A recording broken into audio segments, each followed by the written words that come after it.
Hi, my name is Jennifer Marie Drains, and I have created this YouTube channel in hopes to give you some inspiration towards your crafty, motivational, or self-care development.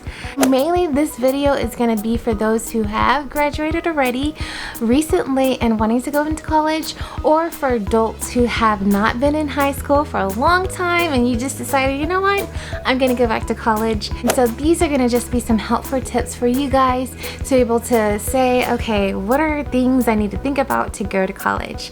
Okay, so with that being said, let's get this video started.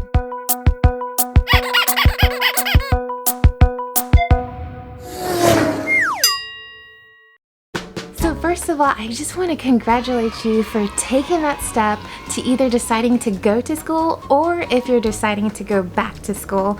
It is definitely hard and it is a process. At least to me, it's like a process, and hopefully these tips will be able to help you. I went through all my experience. I was a CNA in high school. By the time I graduated, I had my pharmacy technician license. I even went into billing and coding and all of these stuff that I just gained for my life experience, and it ended up being something that I did not want and not eventually where I am today.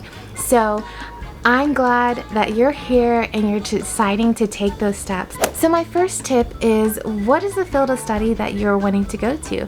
And believe it or not, it does not have to be precise. It does not have to be, I want to be a doctor in whatsoever. You probably won't even know that bigger picture until you actually get into your upper divisions. I know for me, I did not know that. I just knew I wanted to do music, and that's all I could think about. If you're in high school, you might be asking yourself these kind of questions like, what are the things that you've done in high school that you love doing? What are some hobbies that you like doing? It could be fashion, it could be music, it could be art, it could be entrepreneur. There's so many things out there, and it could be rocks. I mean, there's so many things out there. You have the ability to find out what is the stuff that you are driven for, okay? And if you're an adult, then you also have that ability because you actually have the life experience, the stuff that you're doing with life, and whatever you have going on with your life, that is your experience, that is your life. And now you want to go to education for whatever you're doing. Find out, what is that big picture? What is the big reason why you want to go back to school or why you want to go to school? Just, what is that? What is that to you? What does it look like to you? So that is my first tip, is what does that look to you? So second tip is finding that the right schools or program that you need to get into to cater to your big ideas. I'm going to use music most of the time because that is my degree and that is my main focus at the moment in my life, which I actually would love to do for the rest of my life. So I had originally graduated in 2007 from high school, and when I graduated, I just decided to go into music. Little did I know though, it took a lot longer. From 2007, it took me till 2013. I did not get my associate's degree, and it was really hard during that time for me to focus and actually have a good understanding that I actually needed to be focused at that time so that I could obtain my associate's degree. And I just felt this lack that, oh my gosh, I don't feel like I'm not contributing anything to the world because I did not have the proper education. So I felt like that for the longest time until 2018 when I decided to go back to college as an adult, over 30, living in my mom's house, and I decided to get my associate's degree, and I finished within that following 2 years of the program, completing all the rest of my prerequisites for college. If you're in high school, you do have to do some research. I recommend listing your top 5 colleges that you would like to go to, maybe university or junior. I encourage you to live in your parents' house and just soak up as much as you can if you're from high school. Of course, if your parents aren't able to financially keep you afloat while you're in college, then you do have to work, unfortunately. But I do recommend just the minimum of part-time working when you're in school, because school is a full-time job It does not matter what level you're in. And if you're a parent, I need to tell you, school is a full-time job. I don't mean that offensively, but it is a full-time job if they're really working at it and trying to get their degree. So if you're an adult and you're trying to go back to school, then you probably already know what college or university that you want to go to, and of course you have a bigger idea. I just started where I left off from. I started at the junior college and ended there. And they actually had a program that was able to allow me to take upper division classes in music, which I was super thrilled with and so thankful for the director who opened that window for students. During that time, I do recommend, if you have either a spouse or a parent to be able to fall under. I'm over 30, a little over 30, so I did have my mom that I'm so thankful. I definitely recommend for you to think about the mentality of doing school full time.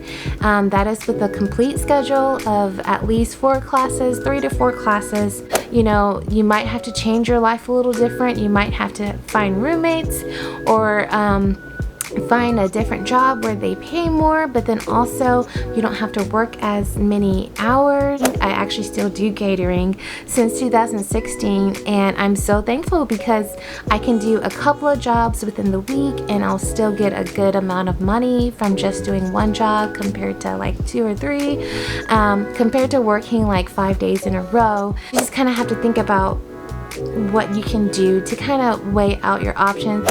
Might have to not go shopping for the longest of times, which I have accepted that 4 years ago. So yeah, which actually goes on to my third tip. So my third tip is finance. Okay, I'm not a financial advisor. I'm not going to sit here and try to sit with numbers because that is not my field. I advise you to go to a financial advisor. I'm still working on that. So, but yeah, when I went back to school in 2018, I really wanted to make sure that I did not get any Pell Grants. And fortunately, because I exhausted the first Pell Grants back in 2007 to 2013, I could not get Pell Grants when I came back in 2018. So I actually was already selected to just pay for all my classes up front with cash. The university level is a little different because I was able to apply for Pell Grants again, and Pell Grants is free money that's given out to the government compared to direct loans, which is an actual loan that you have to pay back. When I applied for upper division, I was able to get Pell Grants, at least 2 years of it. It actually paid for all of my classes, and all I had to really worry about was books. And books cost me at a junior college level just about $500. Thankfully, the university I went to, it actually was fairly inexpensive, and it paid for all of my tuition when I was in a Pell Grant. And so I did not have to worry about that. And they actually had scholarships too that would pay for books. I did not need that many books by the time I got to the university level, and because most of the books that we use for music, we use them throughout the whole journey of our career. Mainly my biggest concern is just don't get a loan. I advise you not to get a loan. There was a situation where the last semester before I graduated in May this past year of 2022, I actually had to get a direct loan. My transmission went out on me, and I used the loan money to pay for my transmission so I can get to school, which was roughly 30 miles from where I lived at. So I had to use the money, unfortunately, and I did not have cash. I was a full-time student, completely barely working for gas money, so I did not have that much. So it actually motivated me to graduate faster so I can get back into a full-time job. So yeah, that's finance.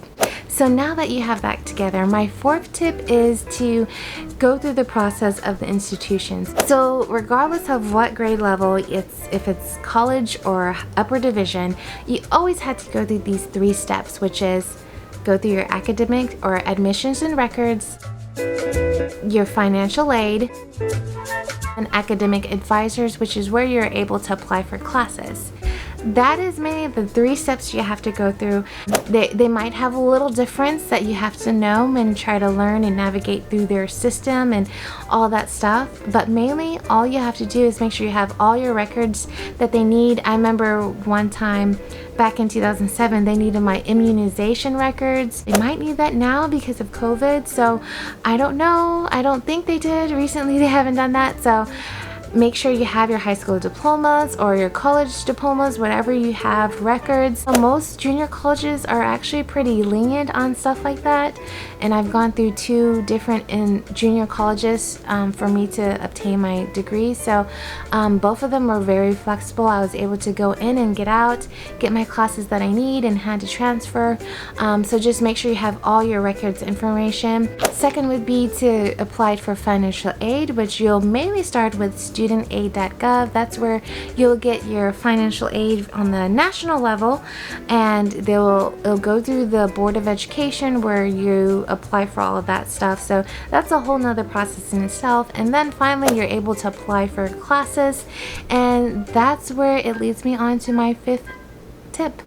So my 5th tip is to go to ratemyprofessors.com or any other legitimate website where you can rate your professors and see how they are. Back in the day from 2007 to 2013, when I first started doing my college credits, I did not look at my rate my professors, and I took one history class at least 3 times because I did not know that I could look up other professors, and I just kept thinking to myself, oh, it was me. I didn't know how to learn history. I just didn't get it. I couldn't get it. All they were saying was all these dates, and I ended up actually taking the same professor, the same one for the whole 3 times I took them. This time again, when I went back in 2018, I went to rate my professors.